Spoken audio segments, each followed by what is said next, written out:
नमस्कार माझ्या सर्व प्रिय विद्यार्थी मित्र आणि मैत्रिणींनो, माझे नाव सौ सुनीता रामभाऊ बारगजे।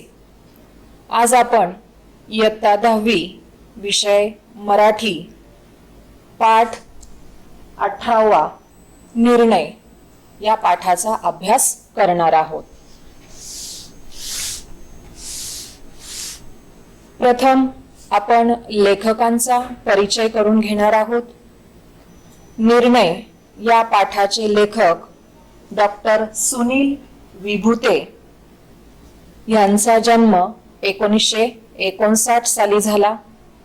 डॉक्टर सुनील विभुते हे विज्ञान कथा लिहिणारे एक प्रसिद्ध लेखक आहेत। तसेच ते प्राध्यापक म्हणूनही कार्यरत आहेत। त्यांचे विविध वर्तमानपत्रांमधून आणि नियतकालिकांमधून विज्ञान या विषयावर 180 हून अधिक लेख त्यांचे प्रसिद्ध झालेले आहेत। त्यांची किस्से शास्त्रज्ञांचे, विस्मयकारी विज्ञान कथा ही काही पुस्तके सुद्धा प्रकाशित झालेली आहेत। तसेच त्यांच्या विज्ञान विषयक 6 कथांना राज्यस्तरीय पुरस्कार सुद्धा मिळालेले आहेत। पुणे, सोलापूर, उस्मानाबाद या आकाशवाणी केंद्रांवरून त्यांच्या पर्यावरण, प्रदूषण व वैज्ञानिक अशा विषयांवर आधारित 80 हून अधिक व्याख्यानांचं प्रसारण सुद्धा झालेलं आहे। समाजामध्ये विज्ञाननिष्ठा आणि वैज्ञानिक दृष्टिकोन याचा प्रसार व्हावा म्हणून विज्ञान कथा या माध्यमाचा ते अतिशय प्रभावीपणे उपयोग करतात। मग आपण आज हा जो निर्णय पाठ पाहणार आहोत, या पाठाचा परिचय आपण करून घेणार आहोत। आता निर्णय हा पाठ म्हणजे ही एक लेखकांनी लिहिलेली विज्ञान कथा आहे। या पाठामध्ये वेटर म्हणून काम करणारा रोबो, तुम्हाला सगळ्यांना माहितीच आहे, तर रोबो हा एक यंत्र आहे। त्याला दिलेलं काम जे आहे ते उत्तम करता येईल याच्यामध्ये शंका नाही, पण शेवटी काही झालं तरी रोबो म्हणजे हे एक यंत्रच आहे। त्याला विचार करता येणार नाही, त्याला भावना नसतात, तो दुसऱ्याचे दुःख संकट समजून घेऊ शकत नाही। पण ह्याच्या उलट मानव मात्र हा संवेदनशील आणि भावनिक आहे। मानव दुसऱ्याच्या भावना समजून घेऊ शकतो। या पाठातील संकटामध्ये सापडलेली जी स्त्री आहे त्या स्त्रीला रोबो वाचू शकत नाही, कारण रोबो हा एक काय आहे, यंत्रच आहे। त्यामुळं त्याला भावना नाहीत, संवेदनशील वृत्ती जी असते ती त्याच्याकडे नाही। त्यामुळे एखादं संकट जर असं ओढवलं किंवा कुठला प्रसंग जर आला तर त्या प्रसंगी काय करावं हे त्याला माहीत नसतं। त्यावेळी प्रामाणिक आणि प्रसंगवधानी मनोज नावाचा जो मानवी वेटर आहे तो त्या ठिकाणी तत्परतेने लगेच त्या स्त्रीच्या मदतीला धावून जातो आणि तिचे प्राण वाचवतो। म्हणजे शेवटी यंत्र हे यंत्रच आहे हे आपल्या लक्षात येतं। ते माणसाची जागा कधीच घेऊ शकत नाही असा संदेश आपल्याला या पाठामधून मिळतो। चला तर मग आता आपण निर्णय हा जो पाठ आहे हा पाठ काही मुद्द्यांच्या आधारे आपण अभ्यासणार आहोत। प्रथम या ठिकाणी या पाठामध्ये रोबो कंपनीचे जे एजंट आहेत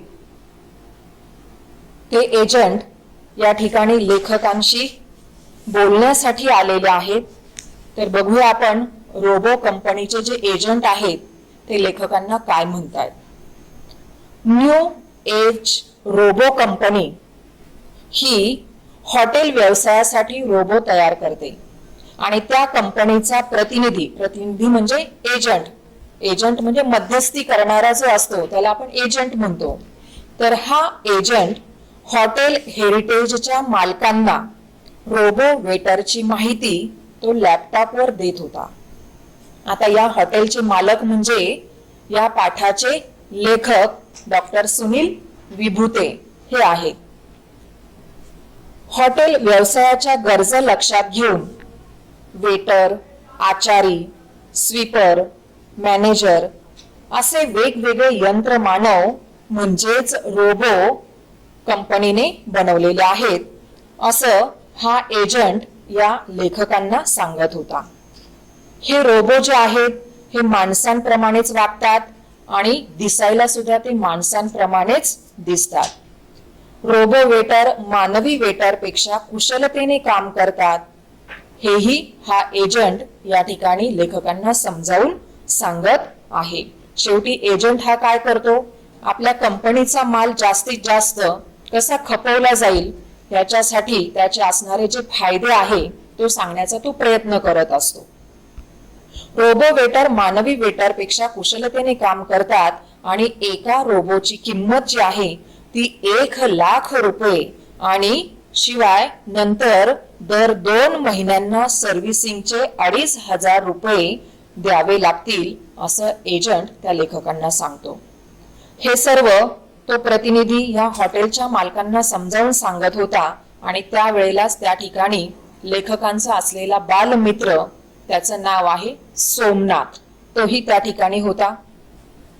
रोबोची किंमत ऐकून लेखकांचा हा जो बालमित्र आहे सोमनाथ तो लेखकांना म्हणाला की हे आपल्याला परवडणार नाही, कारण रोबोची किंमत 1,00,000 रुपये आणि दर 2 महिन्यांनी त्याचं सर्व्हिसिंग 2,500 रुपये, म्हणजे हे काही आपल्याला खर्च परवडण्यासारखा नाही असं सोमनाथने लेखकांना सांगितले.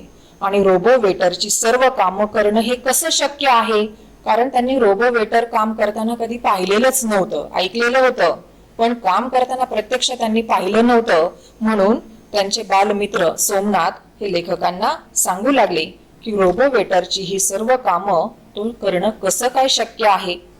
लेखकांना सुद्धा या सोमनाथचं म्हणणं पटलं आणि सोमनाथ प्रमाणेच लेखकांचा सुद्धा त्या एजंटवर काही विश्वास बसत नव्हता.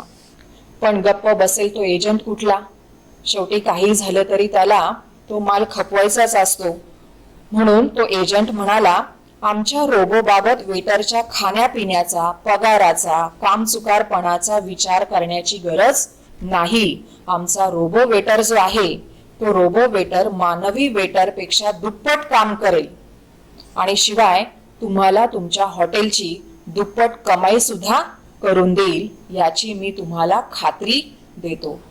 असं म्हटल्यानंतर मग एजंटच्या या बोलण्याचा लेखक आणि हे सोमनाथ हे दोघेही विचार करू लागले. नंतर वेटरचा प्रश्न आणि मानवी वेटर मनोज. लेखक आणि त्यांचा बालमित्र सोमनाथ हे दोघेही शहराच्या बाजारपेठेमध्ये हॉटेल हेरिटेज, चांगलं प्रशस्त असणारं हे हॉटेल गेली 4 वर्ष ते चालवत आहेत. वेटरचा जर प्रश्न सोडला तर हॉटेलचा कोणताही प्रश्न किंवा अडचण ते लगेच सोडवत असत, पण वेटरचा प्रश्न मात्र सोडवणं त्यांना अशक्य होतं. त्याचं कारण म्हणजे त्या हॉटेलमध्ये काम करणारे जे वेटर होते त्यांच्या अचानक सुट्ट्या घेणं, त्याच्यानंतर कामचुकारपणा करणं, एकमेकांमध्ये आपापसात असणारी भांडणं करणं, ह्या ज्या तक्रारी होत्या या तक्रारींमुळे हे लेखक हैराण झालेले होते. हैराण होणे म्हणजे त्रासून जाणे. त्यांच्याकडे मनोज नावाचा जो वेटर होता त्याला मात्र ते मन्या म्हणून हाक मारत असत.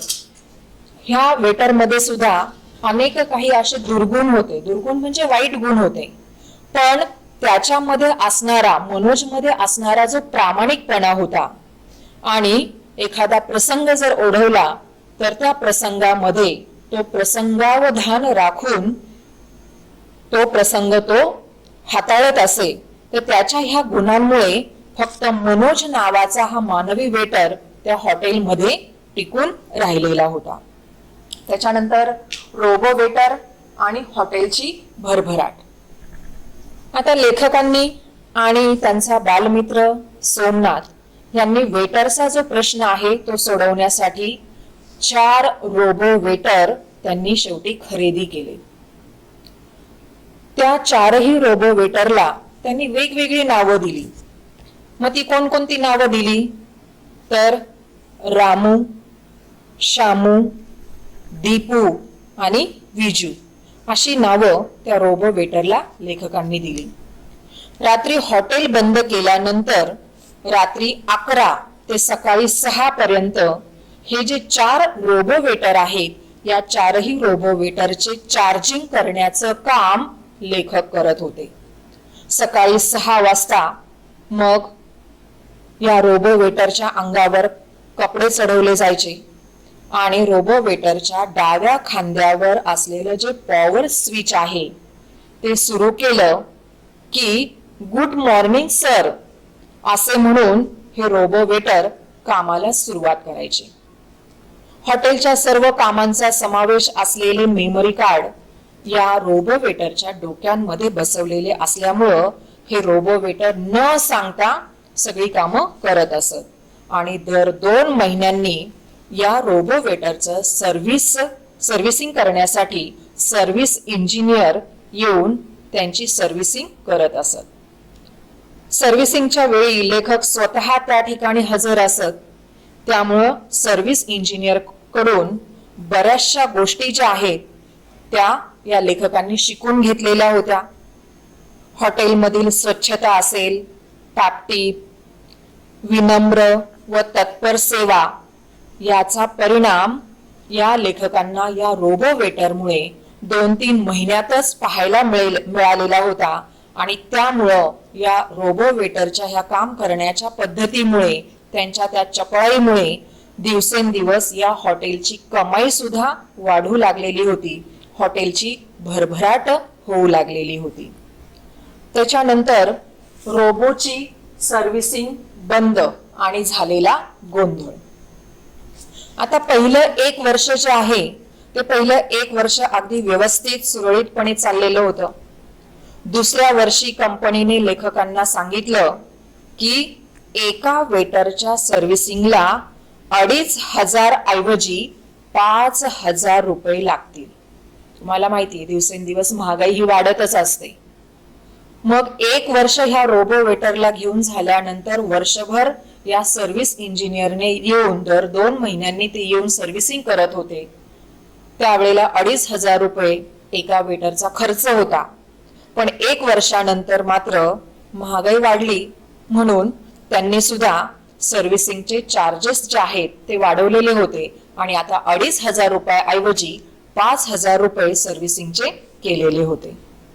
आता ही सर्व्हिसिंगची दुप्पट फी लेखकांना परवडण्यासारखी नव्हती. त्यामुळे लेखकांनी विचार केला की इंजिनियर सर्व्हिसिंगच्या वेळी जे काही करतो ते तर आपणही करू शकतो आणि शिवाय आपल्या रोबो मेकॅनिक आपल्या शहरामध्येच आहे. त्यामुळं जर काही किरकोळ दुरुस्ती असेल किंवा काही अडचणच जर आली तर आपल्या शहरामध्ये रोबो मेकॅनिक आहेत, त्या ठिकाणी दाखवून आपण ते दुरुस्तही करून घेऊ शकतो. म्हणून लेखकांनी ह्या कंपनीची जी सर्व्हिस होती ती सर्व्हिस घेणं लेखकांनी बंद केलेलं होतं. त्याच्यानंतर सर्व रोबो वेटरचं एक सर्व्हिसिंग जे आहे म्हणजे कंपनीचं सर्व्हिस जेव्हा बंद केलं त्याच्यानंतर एक सर्व्हिसिंग लेखकांनी सर्व रोबो वेटरचं केलेलं होतं. त्याच्यानंतर सर्व वेटरचं काम 1 महिनाभर सुरळीत अगदी व्यवस्थितपणे चालू होतं. त्यामुळं आपले 20,000 रुपये वाचले याचा आनंद लेखकांना झाला होता. कारण एका रोबोची सर्व्हिसिंगची किंमत जी आहे ती 5,000 रुपये, मग 4 वेटरची किंमत ही 20,000 रुपये सर्व्हिसिंगचे जे आहेत ती त्यांनी वाचवलेली होती. म्हणून लेखकांना खूप आनंद झाला होता. पण लेखकांचा हा जो आनंद आहे तो आनंद फार काळ काही टिकू शकला नाही. त्याचं कारण म्हणजे एके दिवशी दुपारी 1ची वेळ होती. हॉटेलच्या लंच सेक्शन मधून गोंधळ ऐकू येऊ लागला. म्हणून लेखकांनी सोमाला, सोमा म्हणजे लेखकांचा बालमित्र जो आहे सोमनाथ, लेखक त्याला सोमा म्हणत होते, तर या सोमाला काउंटरवर बसवलं आणि ते लंच सेक्शन मध्ये गेले. तेव्हा त्या ठिकाणी लेखकांना असं पाहायला मिळालं की शामू नावाचा जो रोबो वेटर होता त्याच्याकडे एक जण बोट दाखवून अगदी तावातावाने म्हणाले की काय मालक, हे कासव कोठून आणलं? कासवाची गती तुम्हाला माहिती खूप सावकाश असते, म्हणून त्याला कासव म्हटले, कारण तो एवढ्या हळूपणे काम करत होता. तो किती सावकाश काम करतो आहे बघा. लगेच त्याचं बोलणं थांबतंय न थांबतंय तोच लगेच दुसरा माणूस राजूकडे बोट दाखवून म्हणाला, 15 मिनिटा अगोदर हे बेनं माजलेल्या वळूसारखं हिंडत होतं. आता या ठिकाणी बेनं म्हणजे शब्दशः जर अर्थ घेतला तर बियाणं असा त्याचा अर्थ होतो, पण या ठिकाणी आपल्याला बेनं म्हणजे एखाद्या कुटुंबामधील व्यक्ती असा अर्थ घ्यायचा आहे. आणि वळू तुम्हाला माहिती आहे बघा, ग्रामीण भागामध्ये ते वळू सोडलेले असतात, त्यांना कुठेही बांधून ठेवलेलं नसतं, त्यांच्यावर कोणतंही बंधन नसतं, ते सगळीकडे मोकाटपणे हिंडत असतात. तर तो माणूस राजूकडे बोट दाखवून म्हणाला की 15 मिनिटा अगोदर हे बेनं माजलेल्या वळूसारखं हिंडत होता. मला जेवणाचं ताट दिलं आणि त्याच्या अंगातलं अवसान ते गळालं बघा. अवसान म्हणजे हिम्मत, धैर्य. लगेच कोपऱ्यातील टेबलला बसलेली एक बाई होती, ती आपल्या लहान बाळाकडे बोट करून म्हणाली, माझ्या तान्ह्या पोराला भूक लागली म्हणून 1 कप दूध आणायला सांगितलं, तर 1 तास होऊन गेला तरी अजून दूध आणले नाही. म्हणजे ह्या सगळ्या परिस्थितीचं गांभीर्य मग या लेखकांच्या लक्षात आलं आणि मग लेखकांनी लगेच मनोजला लंच सेक्शन सांभाळण्यास सांगितलं. मनोज हा मानवी वेटर होता आणि शामूला घेऊन हे लेखक किचन मध्ये दुरुस्तीसाठी त्याला नेलं. शामूच्या पोटावरील एनर्जी असं अक्षर असलेलं जे बटन होतं ते त्या लेखकांनी 4-5 वेळा दाबलं आणि मग शामू पुन्हा पूर्वीसारखा काम करू लागला. कारण ह्या वेळेला लेखकांनी स्वतः या वेटरची, रोबो वेटर जे होते त्याची सर्व्हिसिंग केलेली होती, म्हणून त्याच्यानंतर थोड्याच कालावधीमध्ये त्यांना हे सर्व अनुभव यायला लागले होते. हे पाहून लेखकांचा आनंद गगनात मावेना. आनंद गगनात न मावणे म्हणजे खूप आनंद होणे असा त्याचा अर्थ आहे. त्याच्यानंतर बॅटरी सुधारणा आणि सर्व्हिस इंजिनियरचा आग्रह. शामूला दुरुस्त केल्याचा आनंद जो होता तोही आनंद या लेखकांचा फार काळ टिकला नाही, कारण काही वेळानंतर पुन्हा मनोज घाबरलेल्या आवाजामध्ये लेखकांना सांगत होता की तिकडं सगळ्यांनी गोंधळ घातलाय. लेखकांनी तिथं जाऊन पाहिलं तर हा शामू रोबो वेटर जो होता तो भराभर ताट उचलतो आहे आणि पुन्हा त्या ठिकाणी ताट मांडतो आहे. म्हणजे ह्या ज्या अनपेक्षित, अनाकलनीय हा जो प्रकार होता त्या प्रकारामुळे सुद्धा त्या ठिकाणी असलेले जे गिऱ्हाईक होते तेही एकमेकांकडे पाहू लागले, कधी शामूकडे पाहू लागले. म्हणजे अचंबित नजरेने ते पाहत आहेत. अचंबित म्हणजे आश्चर्याने. असे हे प्रसंग वारंवार घडू नयेत, कारण असे जर हॉटेलमध्ये हे प्रसंग घडायला लागले तर थोड्याच दिवसामध्ये नक्कीच या लेखकांचं हॉटेल बंद पडेल. म्हणून असे हे प्रसंग वारंवार घडू नयेत म्हणून दुसऱ्याच दिवशी सर्व्हिस इंजिनियरला लेखकांनी बोलवून घेतले आणि एका दिवसात हे रोबो वेटर दुरुस्त करून घेतले. सर्व घडलेले हे विचित्र प्रसंग सर्व्हिस इंजिनियरला सांगितले आणि वर पुन्हा ते काय म्हणाले सर्व्हिस इंजिनियरला की तुमचे रोबो वेटरची जी क्वालिटी आहे ती क्वालिटी चांगली नसल्याचं सोमा त्यांना म्हणाला. क्वालिटी म्हणजे त्या वस्तूची असलेली गुणवत्ता किंवा दर्जा. तेव्हा तो सर्व्हिस इंजिनियर म्हणाला की हे पहा, आमची सर्व्हिस जोपर्यंत होती तोपर्यंत सर्व वेटरची तुमची सर्व कामं 15-15 तास अखंडपणे म्हणजे न थांबता त्यांनी व्यवस्थित केलेली आहेत. म्हणजे आमची सर्व्हिस चालू होती तोपर्यंत रोबो वेटर व्यवस्थित चालत होते आणि तुम्ही आमची सर्व्हिस बंद केली आणि त्यानंतरच तुमच्या या हॉटेलमध्ये हे फजितीचे प्रसंग जे आहेत ते घडलेले आहेत. मग आता सर्व्हिसिंग केल्यामुळे ते 1 महिना व्यवस्थित चालतील. वरून सर्व्हिस इंजिनियर हेही सांगायला विसरला नाही की आता मी हे दुरुस्त केलेत, पण फक्त 1 महिना ते व्यवस्थित चालतील आणि नंतर मात्र तुम्हाला हे नवे वेटर दुसरे घ्यावे लागतील. नवीन वेटरची जी क्वालिटी आहे ती या रोबो वेटर पेक्षाही चांगली आहे, उत्तम आहे. कारण रिमोट कंट्रोल सिस्टीम त्याच्यामध्ये असणार आहे. आमची सर्व्हिस असेपर्यंत तुम्हाला अजिबात त्रास होणार नाही याची खात्री मी देतो. तुमचा निर्णय आम्हाला लवकर कळवा, कारण रोबो वेटरची मागणी खूप वाढलेली आहे. कारण आता हे नवीन पद्धतीचे त्याच्यामध्ये बदल होऊन आलेले हे रोबो वेटर आहेत, म्हणून त्या सर्व्हिस इंजिनियरने ते लेखकांना सांगितलं. आता रोबो वेटर न घेण्यावर हा सोमा तर ठाम होता. सोमा म्हणजे सोमनाथ. परंतु लेखक मात्र द्विधा मनस्थितीमध्ये होते. आता द्विधा मनस्थितीत असणे म्हणजे गोंधळलेल्या मनस्थितीमध्ये असणे. त्याचं कारणही तेच होतं की इंजिनियरचं बोलणं त्यांना आठवलं की रोबो वेटर घ्यावेसे वाटायचे आणि झालेली फजिती आठवली की रोबो वेटर त्यांना नकोसे वाटायचे. त्यामुळे विचार करून निर्णय घेण्याचं लेखकांनी ठरवलेलं होतं. रामू रोबोची ड्युटी आणि श्रीवर ओढवलेला प्रसंग. आता सर्व्हिस इंजिनियरने ह्या सर्व रोबो वेटरची दुरुस्ती करून दिल्यानंतर सर्व सुरळीत चालू होते, पण तरी आधी झालेल्या या घटनांचा परिणाम त्या ठिकाणी त्या हॉटेलवर जाणवत होता. त्या घडलेल्या घटनांमुळे हॉटेलमध्ये गिऱ्हाईक जी आहेत ती खूप कमी येत होती.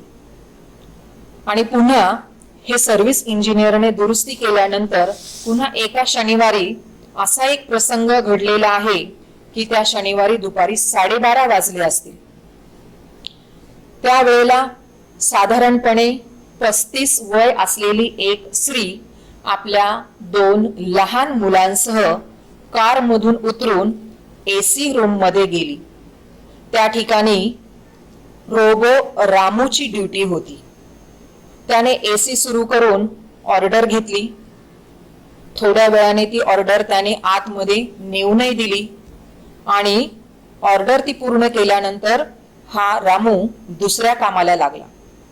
5-10 मिनिटांनी एसी रूम मधून लहान मुलाचा रडण्याचा आवाज येऊ लागला. काही वेळाने तर एका ऐवजी नंतर आता 2 मुलांचे रडण्याचे आवाज ऐकू येऊ लागले. तेव्हा रामूला सांगितलं की काय झालं ते बघ, असं लेखकांनी त्या रामूला सांगितलं. रामू म्हणाला, सर्व व्यवस्थित आहे मालक. मॅडम झोपल्या आहेत म्हणून ही दोन्ही मुलं रडत आहेत, असं सांगून हा रामू आपल्या किचन मध्ये पुढचं काम करण्यासाठी गेला. पण तरीही लेखकांना जरा शंका आली, म्हणून या लेखकांनी मनोज नावाचा जो मानवी वेटर होता त्याला एसी रूम मध्ये पाठवलं. मनोजने लेखकांना जोर जोरात हाका मारल्या, म्हणून लेखक धावतच त्या ठिकाणी गेले. आता त्या ठिकाणी गेल्यानंतर लेखकांनी काय पाहिलं तर त्यावेळेला ती बाई चक्कर येऊन बेशुद्ध अवस्थेमध्ये खाली पडलेली होती. तिला घाम सुटलेला होता, तोंडातून फेस येत होता. आणि मग ही परिस्थिती पाहिल्यानंतर त्या तिघांनी म्हणजे लेखकांनी, सोमनाथनी आणि मनोज या तिघांनीही त्या बाईला तिच्या दोन्ही मुलांना गाडीमध्ये घातलं आणि त्या बाईला हॉस्पिटलमध्ये नेलं. आणि 1-1.5 तासानंतर मग ती बाई शुद्धीवर आली. नंतर लेखकांनी त्या बाईंची भेटही घेतली आणि डॉक्टरांना सुद्धा ते भेटले. तेव्हा डॉक्टर लेखकांना म्हणाले की त्यांची ब्लड शुगर एकदम कमी झालेली होती, त्यामुळं त्या बेशुद्ध झालेल्या होत्या. या ठिकाणी तुम्ही त्यांना लवकर आणलं म्हणून मी त्यांना वाचवू शकलो, नाहीतर मोठा अनर्थ घडला असता, ही केस हाताबाहेर गेली असती. आता त्यांना कोणत्याही प्रकारचा धोका नाही. मग यातून मनोजची मानवतावादी जी वृत्ती होती ती या घटनेतून दिसून येते. मग मनोजची मानवतावादी भूमिका त्याने कशा प्रकारे निभावली ते आपण पाहूया. मग हे सगळं झाल्यानंतर रात्री जेव्हा लेखक अंथरुणावर पडले त्यावेळेला पडल्या पडल्या त्यांच्या मनामध्ये विचार आला की दुपारी घडलेला जो प्रसंग होता एसी रूम मधला, त्या ठिकाणी जर मनोजला मी पाठवलं जर नसतं तर केवढा मोठा अनर्थ ओढवला असता आणि आमची केवढी मोठी नाचक्की झाली असती. नाचक्की होणे म्हणजे बदनामी होणे, की त्यामुळं आम्हाला हॉटेल बंदच करावं लागलं असतं.